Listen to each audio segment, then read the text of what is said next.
चीज की कि हलाल है कि नहीं, वो सही, लेकिन यहां आपको अभी तहकीकात हुई नहीं है, लेकिन यहां आपको सारे बयान मैंने सुनवा दिए, फिर भी आप सबको आतंकी बुलाएंगे क्योंकि वो हिंदू है।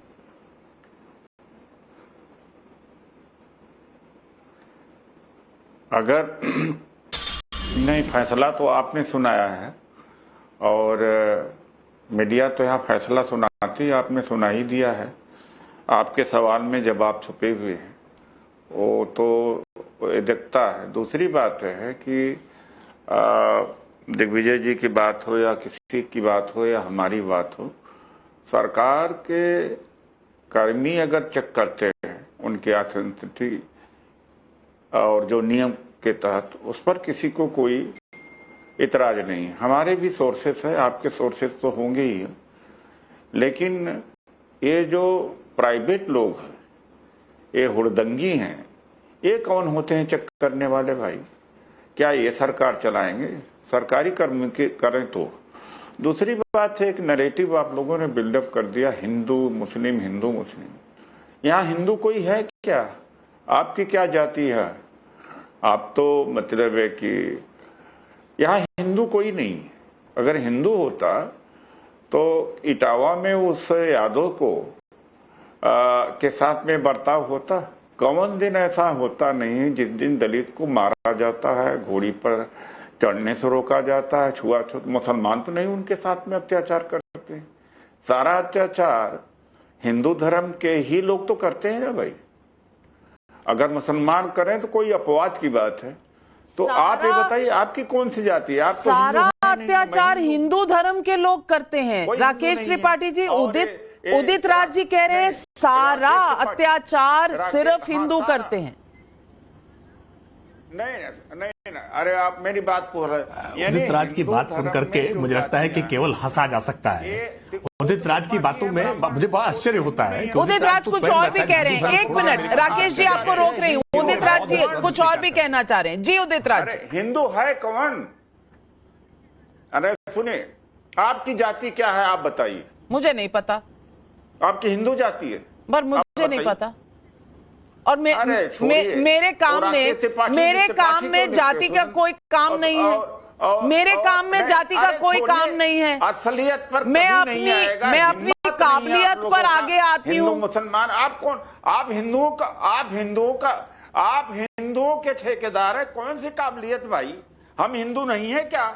अगर हमें हिंदू होते तो हमें भी मीडिया में बोलने का मौका मिलता, हमें भी अखबारों में लिखने का मिलता। आपका कॉन्क्लेव इंडिया आप बोल तो रहे हैं सर, दलित नहीं बुलाया जाता है। आप बोल रहे हैं, आप लिखते भी रहते हैं। आपको इस देश में सांसद भी देखा है हमने। आपकी मजबूरी, आपको कोई नहीं, अरे कोई नहीं, ये तो मजबूरी है, कोटा है, संविधान है। जिस दिन संविधान नहीं रहेगा आप लोग तो हमें नाले की कीड़े के बराबर समझेंगे। तो संविधान क्यों नहीं रहेगा? मानसिकता वही है। संविधान क्यों नहीं रहेगा? देश में संविधान है ना। संविधान तो आप लोग खत्म कर रहे हैं। हिंदू आप कहां से हिंदू हो गए भाई? आपकी जात तो कुमार है, वो तो राकेश त्रिपाठी हो गए। और कौन हिंदू है बताइए? अरे ये जो दलितों के ऊपर अत्याचार है कौन कर रहा है? मुसलमान कर रहा है? ईसाई कर रहा है क्या? रात दिन हम लोग भुगत रहे हैं। तो नहीं, मैं हिंदू नहीं हूँ तो आप सर्टिफाई करेंगे? आप सर्टिफिकेशन अथॉरिटी है, आप बताएंगे मुझे कि मैं हिंदू हूँ कि नहीं हूँ? ये संविधान में लिखा हुआ है कि आज से उदित राज जी तय करेंगे कि नाविका कुमार हिंदू है या नहीं है। ये हक आपको किसने दे दिया? अरे आप कौन है? आपको किसने दे दिया हिंदू? हाँ, तो आप तय करेंगे। आप तय करेंगे कि मैं मीडिया में क्यों हूँ।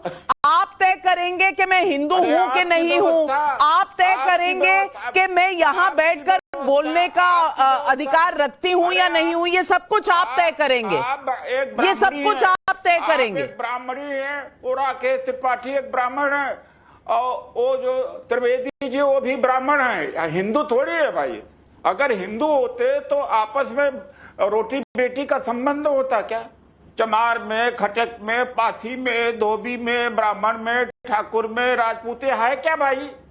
कौन है हिंदू? क्या है? राकेश त्रिपाठी जी, मेरी समझ से तो बाहर है, आप जवाब दे दीजिए उदित राज जी को। देश गुलाम किया आप लोगों ने, मुसलमानों से लड़ाने के लिए हमें। उदित राज अपने खुद से कहे गए शब्दों के अर्थ वास्तविकता में नहीं जानते हैं, और उदित राज जानबूझ करके एजेंडा पूर्वक ये इन्होंने योजना बनाकर आए हैं। मैं पहले तो बहुत साधुवाद करूंगा टाइम्स नाउ की पूरी टीम को, नाविका जी आपको, कि आज आपने सवाल पब्लिक का में वो सारे सवाल जो जनता के मन में थे, वो सवाल जो जानबूझ करके उठाने के प्रयास वो असदुद्दीन ओवैसी की तरफ से किए गए थे, समाजवादी पार्टी की तरफ से किए गए थे, उन सारे सवाल का बहुत नीरछीर विवेचन करके सबके पास जवाब दे देने का काम किया है। और उदित राज भी अब परेशान हो गए कि वो सारे सवाल उठा करके जो भ्रमजाल बनाया गया था, वो तो सवाल पब्लिक का जैसे सो ने आज पूरी तरह से तोड़ करके रख दिए। ये स्पष्ट हो गया कि कहीं किसी प्रकार की कोई पैंट नहीं उतारी गई थी, उसके बावजूद एक भ्रमजाल फैलाने का प्रयास किया जा रहा था कि कैसे वहां एक मुस्लिम को प्रताड़ित करने का काम किया गया। और देखिए कैसे उदित राज को जब लगा कि भंडाफोड़ हो गया है, पोल खुल गई है, तो इसको पूरा नैरेटिव डाइवर्ट कर दिया जाए और हिंदू के भीतर यह डिवीजन लाया जाए कि कौन हिंदू है कौन हिंदू नहीं है। मुद्दा तो यह है ना कि आखिरकार हिंदुओं की कांवड़ यात्रा में षड्यंत्र कौन रच रहा है। मुद्दा तो यह है ना कि नाम क्यों बदला जा रहा है। मुद्दा तो यह है ना कि नाम बदल करके होटल क्यों खोले जा रहे हैं।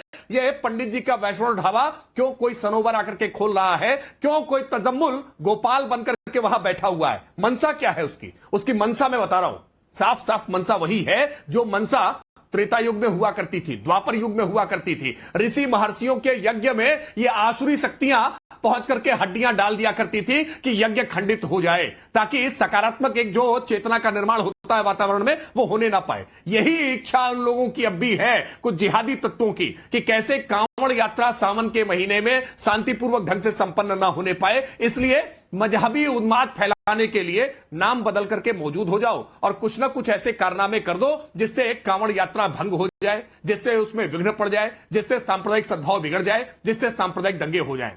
उदित राज, यही तो आप भी चाहते हैं ना, यही समाजवादी पार्टी चाहती है। मनोज काका जी, समाजवादी पार्टी के मनोज काका जी भी हमारे साथ हैं। मनोज काका जी, हर साल कांवड़ यात्रा पर ही इतना बवाल क्यों होता है? आवाज नहीं मिल रही। हर साल मनोज काका जी क्यों कांवड़ यात्रा पर ही इतना बवाल होता है? मुझे लगता है कि उनका ईयरपीस उतर गया। लेकिन उदित राज जी, ये हर साल की कांवड़ यात्रा पे ये दिक्कत क्यों आती है? ये सवाल तभी क्यों उठते हैं? मैंने तो नहीं सुना कि किसी और धर्म के किसी और इस तरह के फेस्टिवल में, इस तरह के त्योहार में कभी कोई सवाल उठे हो। नाविका जी, तना अनभिज्ञ आप नहीं है। हाँ जी नाविका जी, मैं सवाल आपका पूरा नहीं सुन पाया। मामले में, ताजिया के मामले में, मुहर्रम के मामले में, नमाज के मामले में, कांवड़ के मामले में, और पिछले बार जो यात्रा थी वहां पहलगाम में पहुंची है, उसमें ऐसी बात अपवाद नहीं रह गया है। अब यही हो रहा है इस देश में, चाहे धर्म के नाम पर ही उन्माद हो रहा है। ये कौन कह रहे हैं कि कांवड़ के टाइम में ही हो रहा है? किसने कहा भाई? कहां से नहीं, मतलब है कि अब कुंभ में क्या हुआ कि कोई मुसलमान नहीं आना चाहिए, बिना वजह दंगा फसाद खड़ा करने की कोशिश किया गया, जबरदस्ती, मतलब किसी, जबकि कोई जा नहीं रहा था। ये क्या है भाई? तो ये कोई अपवाद नहीं है नाविका जी, ये हो रहा है, ये हो रहा है, लेकिन कर कौन रहा है? सवाल इस बात का है। और मैं डिबेट खोल रही हूँ। वारिस पठान जी हमारे साथ जुड़ रहे हैं, कमलाकर त्रिपाठी जी जुड़ रहे हैं, और संगीत रागी जी भी हमारे साथ हैं। मैं सबसे पहले मनोज काका जी आपसे पूछना चाहती हूँ, हर साल कांवड़ यात्रा पर क्या समाजवादी पार्टी, जिसे बीजेपी कहती है नमाजवादी पार्टी, क्या उन्हें कोई ना कोई इस तरह का मुद्दा उठाना होता है? आतंकी हो गए, सवाल पूछा तो आतंकी हो गए, और वो भी पहलगाम के आतंकी। मैं पूछना चाहती हूं, इस पूरे आरोप का तथ्य क्या है?